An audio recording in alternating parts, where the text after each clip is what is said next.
19 menikah sama 19, 29 menikah sama 29. Hari ini mereka jadi orang tua, ya, karena setahun kemudian mereka berdua sama-sama habis menikah, hamil, setahun kemudian lahir. Saya mau tanya, menurut kalian, yang mana yang bakalan sukses jadi orang tua?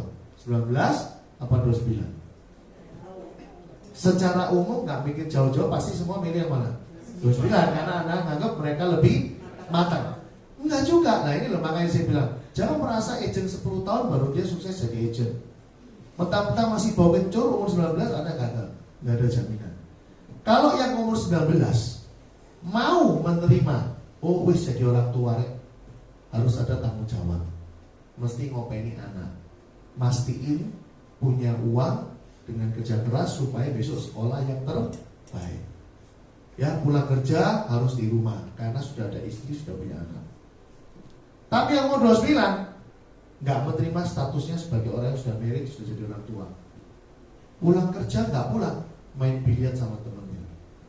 Lain hari nggak main biliar, ngopi di Starbucks sampai sak tutup mall. Wes pokoknya nggak ngurusi anaknya. Biarkan semua mengalir, kata dia, ya kan? Semua ada di tangan Tuhan, gundulmu, ya kan? Nah, teman-teman, akhirnya keluarga mana yang sukses? So sama hari ini ketika Anda lihat leader, kalau Anda lihat ada leader, kenapa kok susah yang ngembangin tim? Balik lagi saya ngomong, coba ini kan banyak beberapa leader, benar nggak sih omongan saya? Karena Anda tidak menerima statusmu sebagai leader, dan Anda tidak melakukan fungsimu sebagai leader. Sekarang saya tanya, kalau orang udah jadi leader, status leader, itu ngapain sih? Satu, namanya leader berarti punya apa? Tim. Lah kalau Anda belum punya tim berarti harus apa? Ya ciptain tim. Betul ya? Yang kedua, kalau sudah ada tim, namanya leader, ngapain harusnya? Ngopeni. Beda tipis loh. Anda ngopeni leader ini untuk dia yang sukses atau demi saya yang sukses. Beda tipis loh, tapi beda treatmentnya. Coba perhatiin, Anda kan punya tim. Anda ini kepingin sukses lewat timmu, atau Anda kepingin nyuksesin tim? Jawaban yang benar pasti nyuksesin tim. Tapi banyak gak leader yang melakukan saya kepingin sukses lewat tim? Kalau saya kepingin sukses lewat tim, wis gak perlu soro-soro. Daftar namamu kayak sini, ayo berangkat. Closing no kabeh. Itu saya yang pengen sukses. Saya cuma mau ngambil untung dari tim saya, Pak. Daftar namanya. Kalau saya punya pikiran saya mau sukseskan dia, berarti di dalam kalimat ini ada unsur apa? Ngajari, betul? Ngajarinya telaten nggak? Kalau nggak bisa tuh siapa? Anggap ini anak kandungmu gitu, anak kandungmu sendiri, diajari goblok kayak saya. Terus siapa kira-kira? Dibuang atau tetap diajari? Paham ya Mas ya? Anakmu mau berangkat sekolah, ya sama dengan mau prospektif, terus nggak berani, nangis-nangis gitu. Temeni dong, oke ya pertama ya. Kalau tiap hari minta temenin terus, tiap hari minta temenin terus siapa? Loh, gimana? Anda sebagai orang tua kira-kira anakmu terus sampai rumah kamu apain? Motivasi kan? Bener nggak? Motivasi apa? Gedein hati dia atau bahwa dia pasti bisa. Bisa apa? Ya sekolah dewe nggak apa-apa lah, bla bla bla, betul? Tapi yang Anda lakukan di tim apa? Loh, kalau Anda memang fokus sukseskan dia, Anda juga akan melakukan yang sama. Anda kan gedein hati dia, akan motivasi dia. Ada dua loh, beda tipis loh, tapi di treatmentnya yang gak sama. Anda mau sukses lewat tim atau Anda mau sukseskan tim, itu beda di caranya. Ya, sebagai leader, kira-kira cari penghasilan dari mana? Sebagai leader, kan saya tadi konsepnya mau menerima dan melakukan. Kalau sebagai leader, harusnya penghasilan dari mana saya tanya? Coba cekkan, off-ridingmu sama komisi besar siapa? Nah berarti sehat. Tapi seberapa beda gitu loh? Pas beda kayak 5.000 nggak ngecek. Ngerti ya? Bedanya itu harus jauh gitu loh. Mungkin komisimu cuma nggak sampai 5% dari total komisi yang kamu terima, karena sisanya adalah off-riding. Itu baru sehat. Nah, berapa banyak kenapa leader hari ini Anda nggak bisa sukses kembangin tim? Ya karena ini tadi, Anda nggak menerima statusmu sebagai leader. Maunya cepet aja gitu loh. Punya agent goblok kemarin-kemarin sesuai berangkat sendiri closing. Kan gitu terus loh. Ya akhirnya Anda akan di situ-situ terus gitu.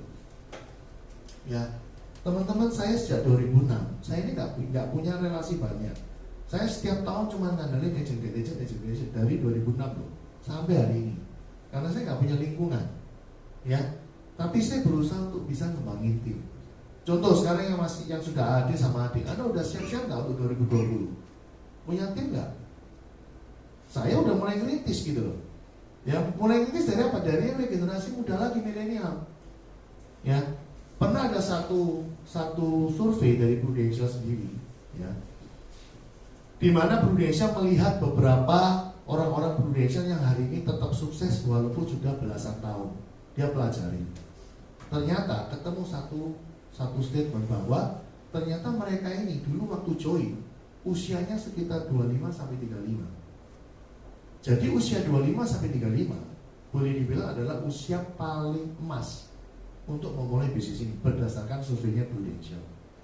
Ya, saya sendiri pun waktu gabung umur 27.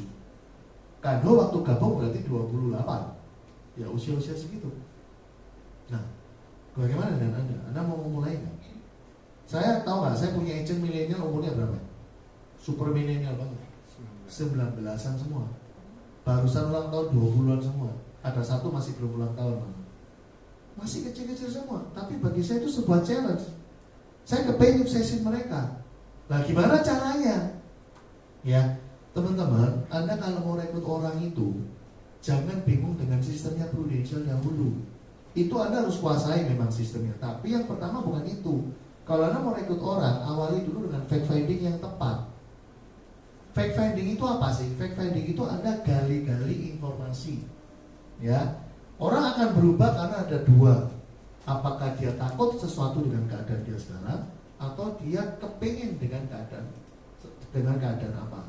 Contoh nih, saya ketika ngerekrut semua anak milenial, saya cuma selalu tanya, kamu selesai kuliah mau apa? Ya, dan mereka akan ngomongin gitu loh, cita-cita mereka. Ya, ada yang dari grup saya ini beberapa orang, mereka ini backgroundnya adalah sekolah akuntansi pajak. Ketika saya tanya, jawaban mereka adalah kepingin punya kantor akuntan pajak. Nah, saya mulai gali.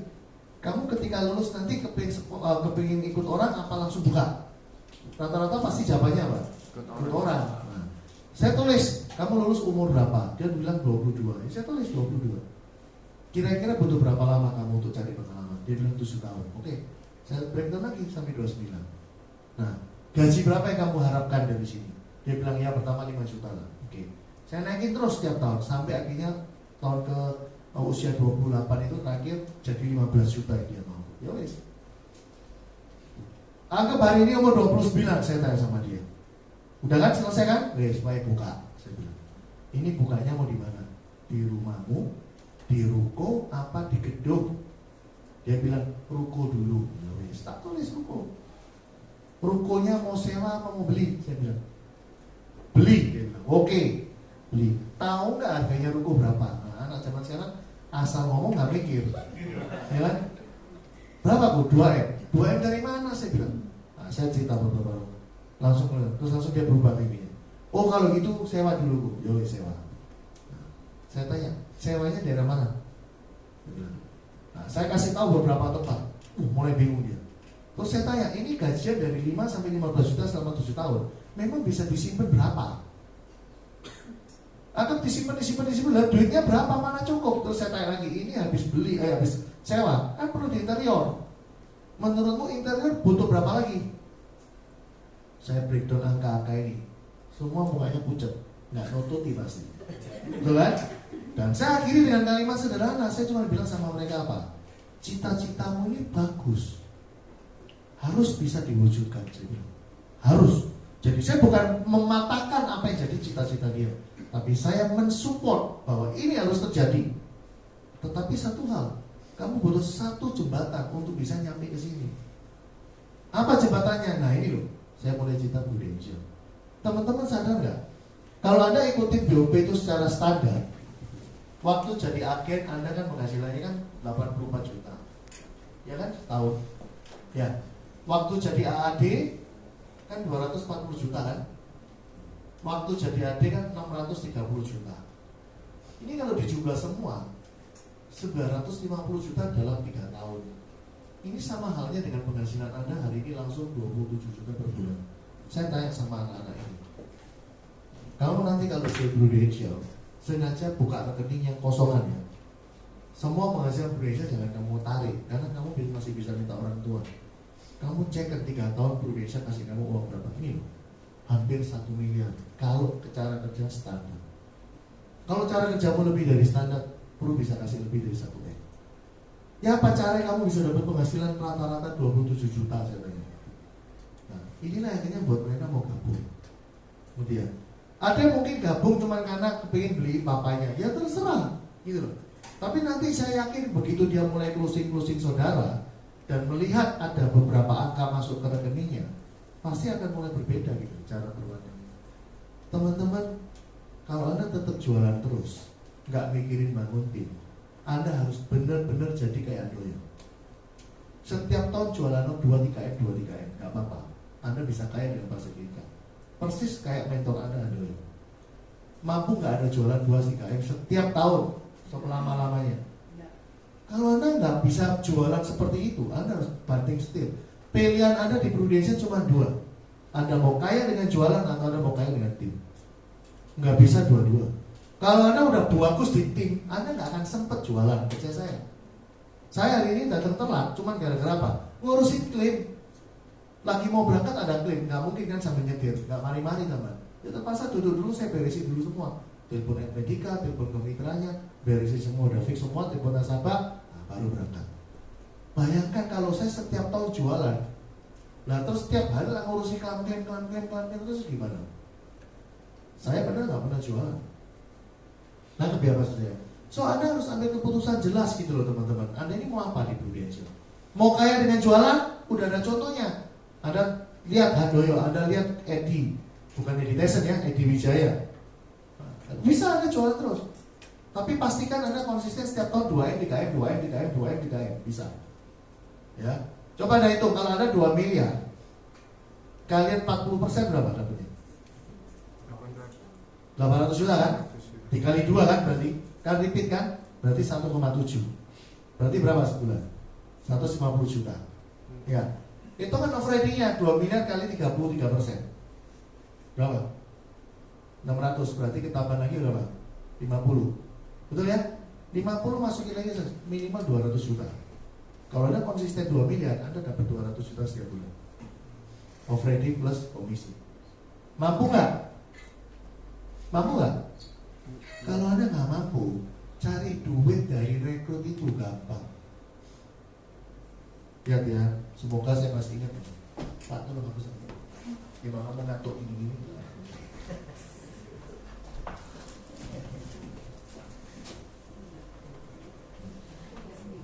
Lihat ya, saya kasih Anda 2 kondisi aja.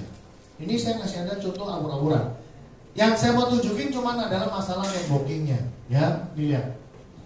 Anggap saya ini hanya mampu jualan 50 juta satu kali. Anggap aja. Ya. Dan saya punya kemampuan rekrut 8 orang, ya. Itu juga hanya satu kali. Tapi proses ini berjalan terus. Maksudnya seperti apa? Balik ke nomor 1. Contoh, lihat ya. Saya jadi agent, saya cuma mampu jualan 50 juta. Saya rekrut 8 orang, sebut aja A sampai H.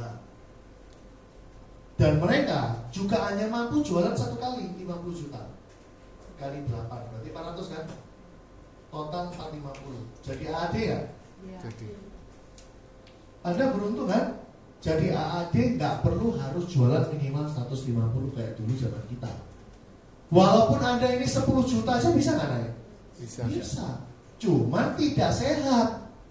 Kalau Anda mau jadi leader yang bagus, tadi kan saya udah ngomong, leader itu kalau jalankan fungsinya, ada masalah training, ada masalah coaching, ada masalah drilling dan lain sebagainya. Nah, bagaimana Anda bisa bangun tim sementara setiap tim tanya, Anda nggak bisa jawab. Loh, apakah ini salah? Ya jelas salah, tapi Anda juga beruntung. Kenapa? Karena di agensi ini juga banyak support kan. Kalau timmu masih muda, Anda cemplungin aja kemana? Kemana? NBC, betul? Kalaupun Anda bodoh nggak bisa training orang, loh masih ada mapping class kan sekarang. So kita udah berusaha bangun sistem, ya, supaya walaupun Anda maaf kata jadi leader yang kurang, asal Anda bisa ngarahkan aja tuh masuk mapping class, tuh masuk NBC, tuh datang LTB, loh berhasil juga gitu loh tim Anda. Nah masalahnya Anda keterlaluan gitu loh, udah kemampuan pribadi nggak terlalu, ada mapping class nggak ada masuk, LTB nggak datengin orang, one day convention yo nggak beli tiketnya, lah Anda mau ngapain? Gitu loh. Ya jadi siapapun kita harusnya bisa berhasil dengan adanya support system. Nah sekarang dia nih tahun kedua, lihat ya, saya udah adil. Saya kan bilang nggak jualan lagi, ada berarti dulu. 8 orang ini, kan saya stok saya kan 8 orang, A sampai H, melakukan hal yang sama. Berarti yang saya lakukan dulu rekrut 8, mereka ini juga sama. Ini rekrut 8, ini rekrut 8, ini rekrut 8. Paham ya? Setiap orang hanya melakukan hal yang sama rekrut 8. Paham? Berarti kan ini saya kali 400, 3,2 M. Saya jadi adik kan? Jadi dong 3,2. Nah, berapa penghasilannya? Anda hitung 3,2 M. AAD tahun pertama komisinya berapa operating? Berapa? 13,5% kan? Coba Anda kali berapa nilainya? Itu kan?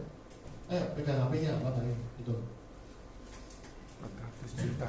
Berapa nilainya? 400. Berapa? 400. Berapa? 400. Coba dikira-kira pasti itu dong. Berapa?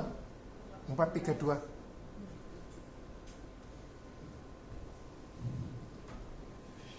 Ya, ketemunya sudah langsung berapa? 36. Pertanyaan saya sampai sini dulu aja lah. Orang ini bisa digadang ngapain? Dia cuma punya kemampuan jualan 50 sekali, tapi dia punya 8 orang yang visinya sama dan kepengen jadi AAD juga. Jadi kan? Loh kalau Anda misalnya tanya sama saya, Pak Widi, iya kalau 8 bisa naik KP. Loh, kamu tahu 8 gak bisa naik semua? Ya cari 14. Paham ya? Dan 8 ini pun siapa yang nyari? Loh kan kamu. Lah kenapa kamu bisa pesimis dia naik 8 naik? Lah nggak naik, loh, kenapa kamu rekrut kalau jelek? Kan gitu aja sebenarnya. Kan ini bukan limpah dari langit muncul 8 asal terima atau undian, kan enggak, kan Anda yang menciptakan. Jadi jangan pesimis dong, ya cari yang bagus supaya Anda bisa promosi orang. Nah sekarang saya balik tanya lagi malah, Anda kan tanya dari sisi pesimis, saya tanya dari sisi optimis. Iya kalau 8 setiap yang naik pas 400 top. Nah kalau naiknya pakai 700, kalau naiknya pakai 600 nggak boleh kan? So sebenarnya ini masuk akal. Yang saya mau tunjukin cuma networkingnya gitu. Ya, coba sekali lagi jadi adil. Tetap gak jualan. Saya punya hanya stok 8 AAD. Betul ya? Kan mereka berhasil promosi kan 400, berarti jadi AAD. Melakukan cara yang sama juga, berarti kan 3,2 ini boleh saya tarik kan ke sini. 25,6 ini total grupnya dia. Coba hitung kan 3,2 miliar. Tahun kedua dapat kan 9%. 25,6 miliarnya dapatnya berapa? Hah? Berapa? AD nggak AD kan 10,5, 7,5% loh. Berapa? Itu kan supaya Anda tahu the power of networkingnya luar biasa kan? Berapa? 3,2 kali 9 288. 288. 25,6 kali 7,5 berapa? 1,92 M. Dijumlah dibagi 12 berapa? 180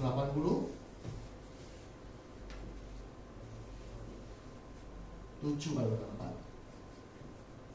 Berapa? 187 ya.